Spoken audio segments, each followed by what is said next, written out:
waaw journée bi mën nañu wax ni ñaari journée la parce que dañu woo tous les acteurs pour ñu ñëw ñu toog ñu waxtaan ci musique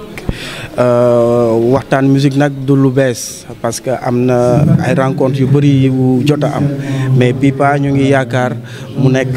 rencontre boo xamante ni dina am loo xamante ni dinañ ko mën a utiliser pour gën a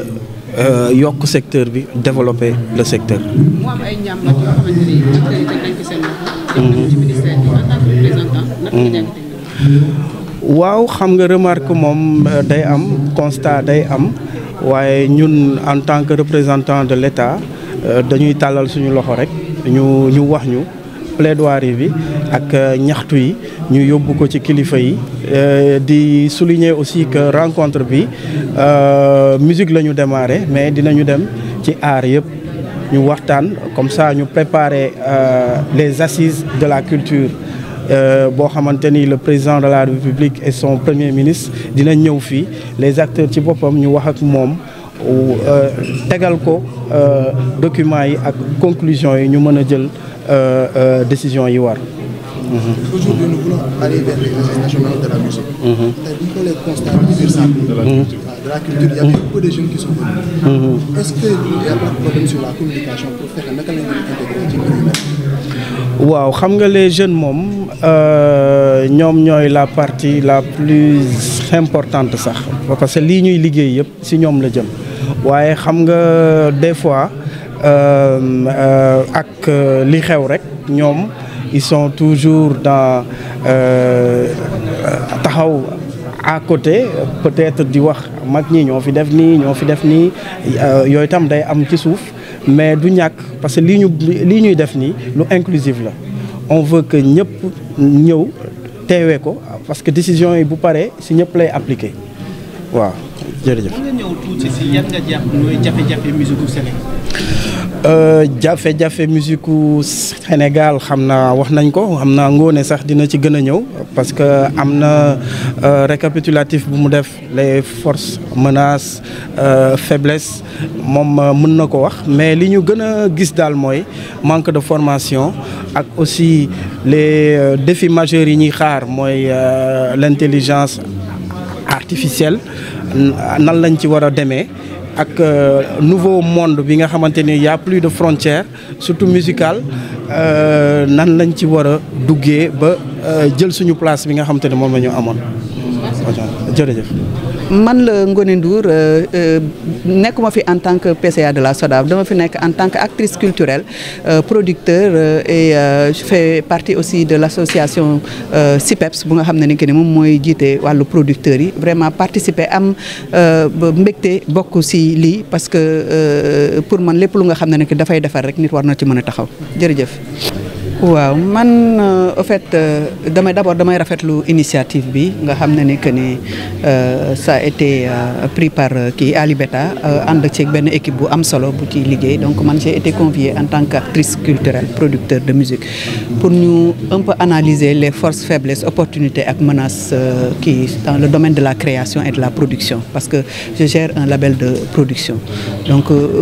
li ñu exposé ci biir salle bi bari na en termes disons de points yu nga xam ne échange il y a beaucoup de gens aussi qui ont fait des contributions diverses mais li ñu mën a jàpp rek moom mooy que ne aujourd'hui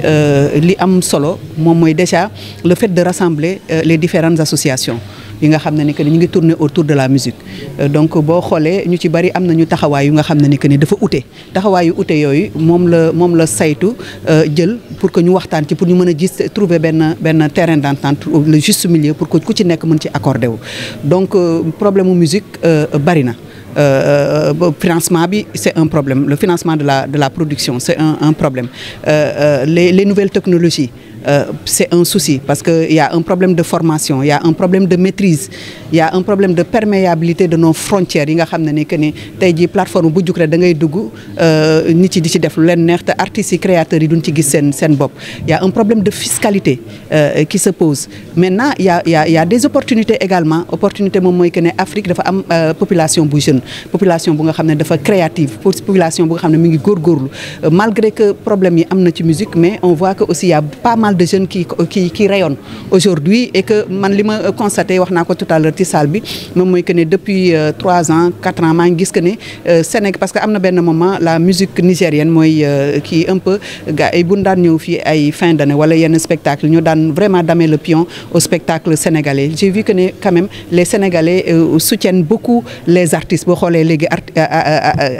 artistes yi suñuy def spectacle ce sont les Sénégalais qui les soutiennent et qui consomment bien la musique sénégalaise maintenant nag structuration daf ci war a am donc on attend quand même kii nu mu tuddati l'effectivité du statut de l'artiste pour que yooyu yëpp ñu mën ko réguler mais yenn problème mu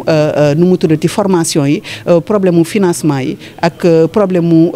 nu mu tuddati des nouvelles technologies maîtriser ko suñ ko amee ak la circulation de la musique fexe aussi également ba créer benn ëpp bu nga xam ne ni que ni dans la sous-région nga xam ne ni que ni les musiques se consomment entre kii parce que la musique sénégalaise arrive vraiment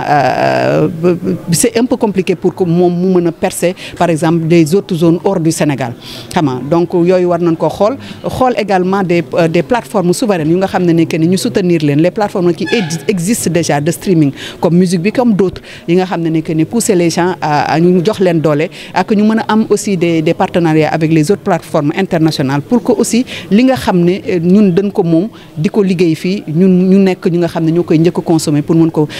jaay mu dem à l'étranger voilà c'est un peu ramassé ça. wax nga si jafe-jafe yi nga ne ban taxawaay la ci saytu nar a taxaw. non saytu en fait taxawaay bi mu ci taxaw moom mooy que déjà dafa woo acteurs yëpp.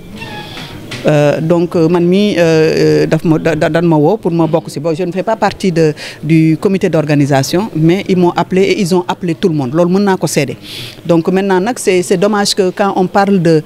li nga xam ne ni que daf ñu yitteel doo gis salle bi fees mais àdduna noonu la dafay am toujours benn groupe de nit bu nga xam ne ni que ne ñoom ñooy liggéey pour ñëpp donc je pense que même ñi fi nekkul seen xol mi ngi fi donc et que gëm nañu ne que ne ñi ci fi nekk am nañu expertise bu nga xam ne ni que ni mën nañu porter carrément li nga xam ne ni que ni musique bi soxla na ko sànq directeur wax na ko il faut savoir que la culture du musique rek am na je pense que dina am saytu audiovisuel dina am saytu art visuel dina am saytu ainsi de suite donc yooyu document yooyu nag bu paree ba recommandation yi gën yooyu la ñuy booree tënk ko comme ni mu ko waxee ñu jébbal ko autorité ñu taxaw ci thème nag pour que yooyu ñu mën ko offrir enfin ñu appliquer ko pour que secteur bi mën a jëm kanam.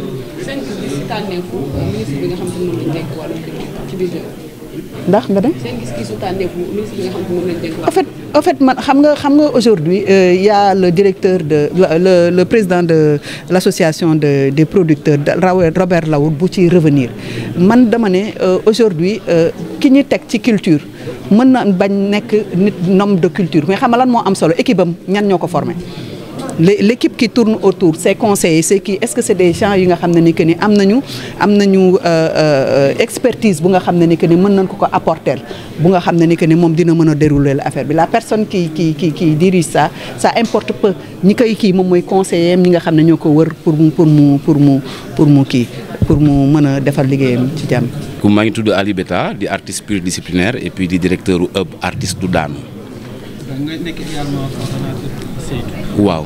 lan mooy saytu. waaw saytu de baatu wolof la foog ñu toog waxtaan càmbar mbir yi li ëpp solo ci saytu bi moo ñu dajaloo ndax je pense que sama mag Ngóone wax na ko je pense que difficulté bi moo nekkoon bëri na ay acteurs bëri na ay associations waaye dafa jotoon tamit ñu mën a dajaloo ñun ñëpp autour de l'essentiel donc saytu. benn diagnostic ak état des lieux secteur musique la comme ni mu ko waxee war nañu def saytu théâtre saytu design saytu yooyu yëpp suñ ko defee ba pare nag ñu wootee ndaje bu mag bu ñu tuddee assise nationale de la culture donc loolu mooy yéene bi et ñu ngi remercier Grand Théâtre bi nga xamante ne moom moo ñu accueillir fii di remercier aussi tous les acteurs ndax je pense que war nañ leen remercier ndax ñun dañoo juddu màgg fii di dégg problème entre grand bi ak grand bale xuloo grand bi ak grand bale loolu tamit bokk na ci lu ñu bloqué dañ koy wax rek donc ñun yéene bi mooy am na beneen génération aussi boo xam ne jàng na ci suñuy mag te am na yéene woo mag ñi ak xale yi ak structure ak nguur gi ngir ñu dajaloo waxtaan. ndax li ngay woote lu am solo la waaye gisuñu fi artistes yu bëri mu mel ni ñu bëri dañ ko tànkam lu est-ce que collaboration entre artistes sénégalais du ma yaakaar dañ ko tànkamlu ndax suñu gisul ñëpp tamit gis nañ fi kilifa yi jiite xam nga mbootaay yi loolu am na solo trop boo wootee nag ñëpp mënuñoo ñëw waaye nag ñu bëri wane nañ seen soutien xam nga ñu ngi bind donc je pense que am na yéene acteurs culturels yi du manière générale am nañ yéene dajaloo am nañ yéene ngir ñu càmbar suñu milieu bi di culture ndax foog ñu wax ko nag dañoo jàpp ne culture joxuñu ko àqam ak place am ñu ko war a jox ci dëkk bi man moom dama clair man on demande un ministère dédié à la culture ndax culture rek mat na liggéey buñ ko boolee ak yeneen lu ñu mënti wax tamit dina am fu mu sooxee donc loolu bokk na ci mbébét yi waaye tamit laataa ñu wax ak nguur ñu wax ak suñu mbokk yi artistes yi ak acteurs culturels yi foog ñu dajaloo def benn say ngir mën a défendre li nga xamante ne mooy suñu intérêt général. pour yow lan mooy urgence tey pour musique sénégalaise mën a exporter au niveau national briller comme ni mu doon bi ci njëkk mooy ñu dajaloo sottante xalaat transmission ndax jàpp naa ne ay mag yu fi nekk bëri nañ xam-xam. ndaw yi tamit am nañ yéene gu bëri foog ñu mën a jàllale loolu deuxièmement mooy ñu structuré ko ndax balaa ngaa dàq jëm ci biti nga dàq jëm ci biir ñu structuré ko ci biir ndax suñu naan tournée dañu naan tournée internationale waaye mën nañ commencé Sénégal Kaolack Ziguinchor war nañu mën a am benn circuit boo xamante ne artiste sénégalais war na mën a tourner biir Sénégal tourner ci sous-région bi après moom mu mën a tourner ci kaw donc je pense que yéene boobu yëpp mooy ñu liggéey les idées sont là idées yaa ngi fi ñi càmbar nañ boota waaye ñu liggéey et puis teg ko ci table nguur gi mën ko jëfee. yan jafe-jafe ñoo gën a urgence. yan jafe-jafe ñoo gën a urgence ci musique bi mais je pense que gars yi wax nañ ko de jafe-jafe bëri nañ de waaw jafe-jafe bëri nañ lool waaye bi ci njëkk yaakaar na ne ñu ngi koy faj tey mooy ñu booloo. d'abord pour man boobooy bi njëkk. ndax lépp lu ñu mënti def te booloowuñu tamit du mujj fenn donc am nañu yaakaar. est-ce que vous pouvez nous résumer tout cela en une dernière question ñu gis kese te gis artistes yi ma fi gis managers yoo gis aussi ce sont des managers yoo xamante ni artistes yi mbalax maa ne où sont les rappeurs tey ci li nga xamante ni mooy événement. rappeurs yi foo naa gis nañ fi DJ xam nga Titi Yoro ngi nii xam nga DJ Awade ngi fi No Name ngi fi Bil Diakho ngi fi mais loolu yemu ci xam nga jazz bi afro jazz bi xam nga benn saxaar ngi fi man maa ngi fi ñeneen ak ñeneen donc je pense que représentativité bi am na mais nag nekkuñu ci quantité dañ nekk ci qualité pour man loolu mooy li am solo. Alors est-ce que vous pouvez nous tout cela. Artiste musicien et aussi le secrétaire exécutif national du syndicat des artistes et professionnels de la culture maa ngi nuyu ñëpp di jox ñëpp seen wàccuwaay di gërëm ñëpp. Pour recadrer un peu, pour vous dire, les représentants de chaque association tey jii moom ngeen gis fii nii qui ont été orientés ci benn cadre de travail très bien défini avec aussi un document très bien clair boo xamante ni y a des orientations, des objectifs mais aussi des résultats à atteindre sur des indicateurs. Donc cela donne aujourd'hui que ni la culture moo amaat yeneen phase yu ñëw bii mooy saytu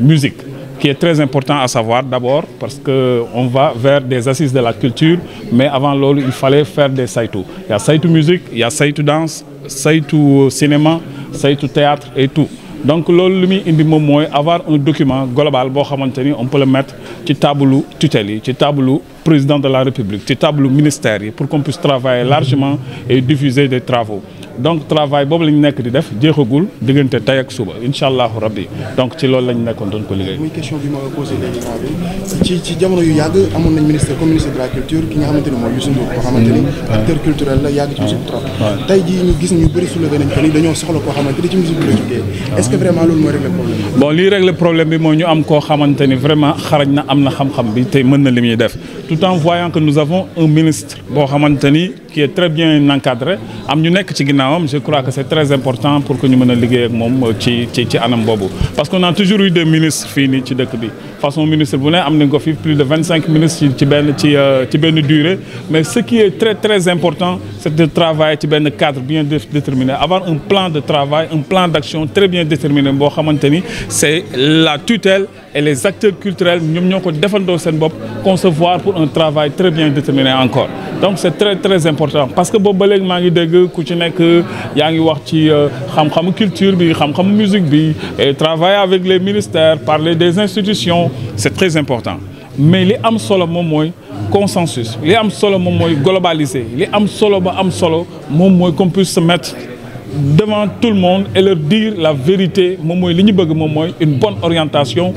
coaché sur des travaux très bien déterminés boo xamante ne bu ëllëgee dinañu mën a permettre ñu am un plan de travail annuel bu ñu mën a sukkandiku di ci liggéey pour la promotion de la culture sénégalaise, mais aussi pour la protection de ces artistes et le développement sur le plan national et sur le plan international de ces artistes. Loolu nag pour ñu mën ko am il faut que des propositions génn, il faut que des négociations génn te loolu tamit pour ñu mën ci mën a taxaw bu baax a baax il faut que vraiment que la tutelle et les artistes mën a toog mooy tey li am fii nii mooy ñu woo ñëpp def saytu bi ñuy def saytu bii nag saytu wan la dina am 2 3 4 5 et ak yeneen ak yeneen et je vous remercie, merci beaucoup, merci.